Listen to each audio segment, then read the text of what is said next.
जैसे लोग वहां स्नान करने गए थे, पुण्य कमाने गए थे, लेकिन शमशान पहुंच गए। लोग ये तो हृदय लोग विदारक कहें कि है। जिसके घर वाले गए होंगे उसको एहसास हुआ होगा।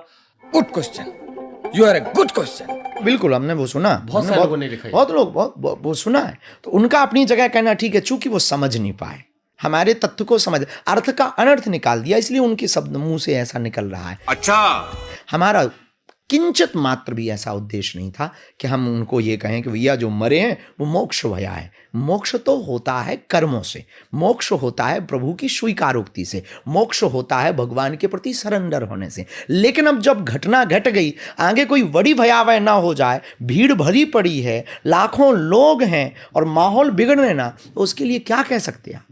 नहीं सारुण के यहाँ कुछ तो गड़बड़ है। एक शंकराचार्य, उन्होंने कहा कि आप भाजपा सरकार के प्रचारक के तौर पर काम करने लगे। तू समझा? आपने स्टेटमेंट एक दे दिया था कि जो कुंभ नहीं आएगा वो देशद्रोही है। वो देशद्रोही नहीं नहीं, को पापी नहीं, हमने देशद्रोही कहा था। हाँ। हमें अपना स्टेटमेंट याद है कि जो कुंभ नहीं आएगा वो देशद्रोही है। अब इस पे भी लोग कहे कि आप लोगों ने ही भीड़ को मजबूर कर दिया था कि लोग वहां सब जाएं। देखिए, हमने लेकिन ये तो कहा कि आप महाकुंभ आए, पर हम ये नहीं कह रहे थे कि आप एक ही दिन में पहुंचे। ये तो नहीं कह सकते ना। क्या ये भी मेरी गलती है?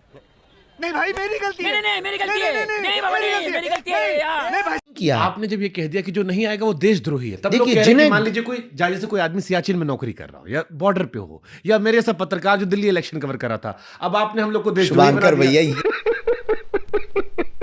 यही सबसे बड़ी इस देश की दिक्कत है। तथ्य कब हमने ये बोला? किसी ने ये तर्क दिया, कमेंटमेंट किया है कि जो कुंभ में जा रहे हैं वो पापी है।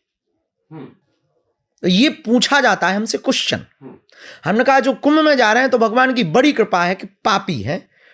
आप कहाँ थे ज्ञानी बाबा? अरे हमने ये कहा है कि भैया आपको अगर संगम से प्यार नहीं है, महाकुंभ से अगर प्यार नहीं है, तो आप देशद्रोही हो, उसमें क्या संदेह? अच्छा, क्योंकि मैसेज ये गया कि आपने कहा जो नहीं स्नान करने आएगा वो देशद्रोही है। बेझिझक, ये भी कोई गलत नहीं बोला है। हाँ, लेकिन जो आदमी मान लीजिए कोई नौकरी में फंसा हो, बीमार हो, तो अगर हम करें तो करें क्या, बोले तो बोले क्या। जैसे शंकराचार्य जी हैं, अभी जी। मुक्तेश्वरानंद जी। जी, वो आपसे बहुत प्यार करते हैं। उनका बहुत आशीर्वाद है हम पे, उनकी बहुत कृपा है हम पे, वो बनी रहनी चाहिए।